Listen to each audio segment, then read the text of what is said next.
to my office.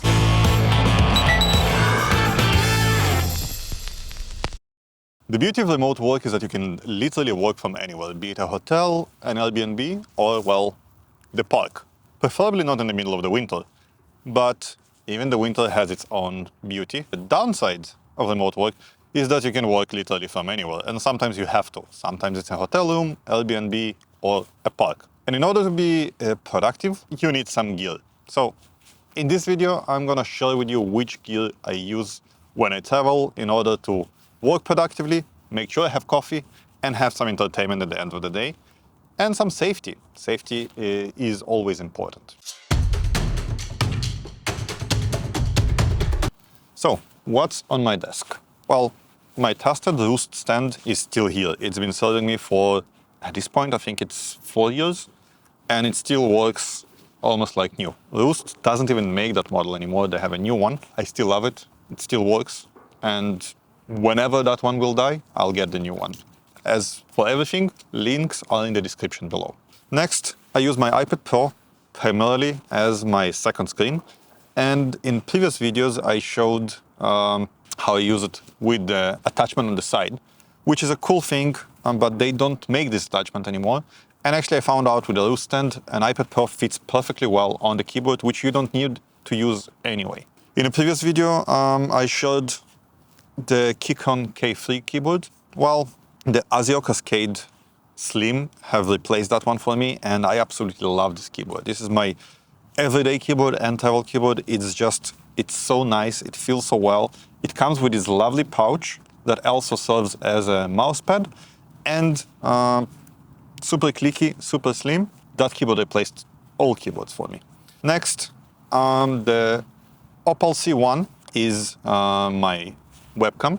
I know I said a lot about what I don't like about that webcam. It made me look unprofessional to the other side. I'm not too happy. I got so angry at that camera that I almost threw it at the wall.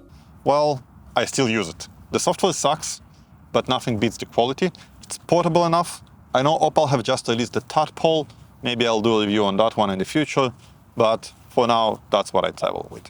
Next, MX Anywhere, the best portable mouse, period. Then the second best mouse in general after the MX Master 3. Jess Oaks portable USB hub with cables and accessories and storage for SD cards and SIM cards built in, as well as SD card reader, HDMI, and 100-watt charging. Display port, basically every port you need in a small portable box that comes with all the cables you need in it as well. Everything on the desk charges with USB-C.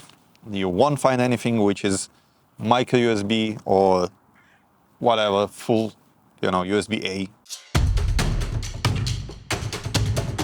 Work will not do itself, but first, let's get some coffee.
The Outin, wonderful portable coffee maker that can heat the water, make coffee, works with both Nescafe capsules and grinded coffee. The downside of working in hotels, Airbnbs, or outside is the internet connection that almost never works. And honestly, for that, being inside, outside is the same thing. It just never works. And that is why I always have with me a portable cellular modem. Netgear Nighthawk G1, a wonderful, pretty cost-effective portable modem that can be either a portable router or a 4G modem that I can just put in a local SIM card and use it with my laptop or tablet anywhere. They have a new version of that, which is 5G, which is like $650, way too much for a portable modem. And that's why I stick with a 4G one. Most of the time I stay in Airbnbs or hotels. And what is the worst thing after having a hotel coffee and hotel Wi-Fi? Well, finding a spy cam in your room, of course. And that's why, because I like to be safe and spy cams have become more and more common, I have a spy cam detector. So let me show you what it is and how it works. Well, lucky for us, we have the Kizzox K16 Pro. This is a tiny little device that can detect all kinds of signals associated with spy cameras.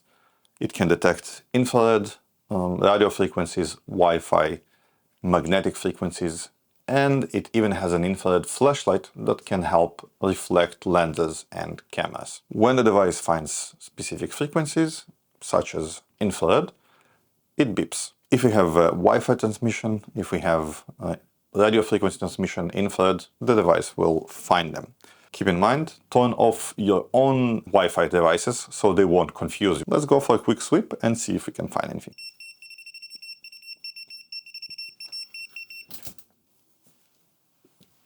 What do we have here?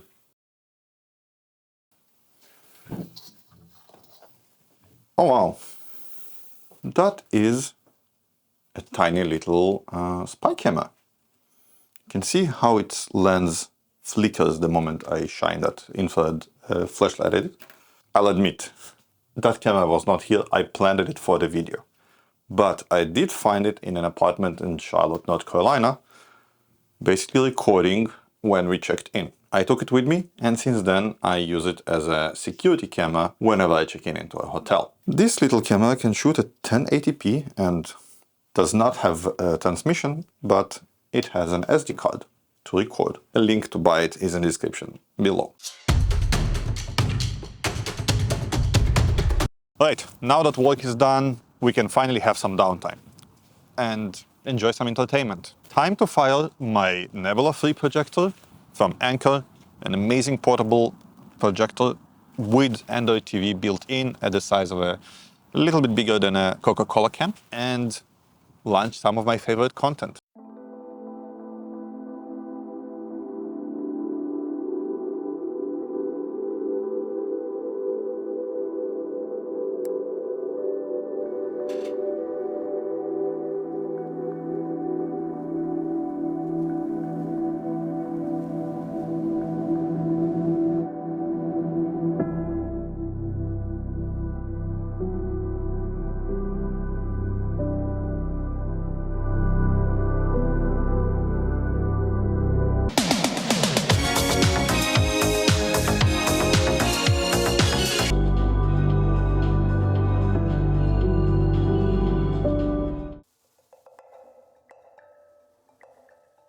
I hope that you enjoyed this video and some of those gadgets or some of those techniques or tools have been productive and efficient for you. Be sure to visit our Discord if you want to discuss or share some of your gadgets, and feed the algorithm with a nice like or a comment. And if you don't have a comment, just leave your favorite emoji. The algorithm will love you and I will love you too. Okay, if you want to see more modern life hacks such as this, be sure to subscribe and I'll see you next time. Bye. What, you're still here? Go away.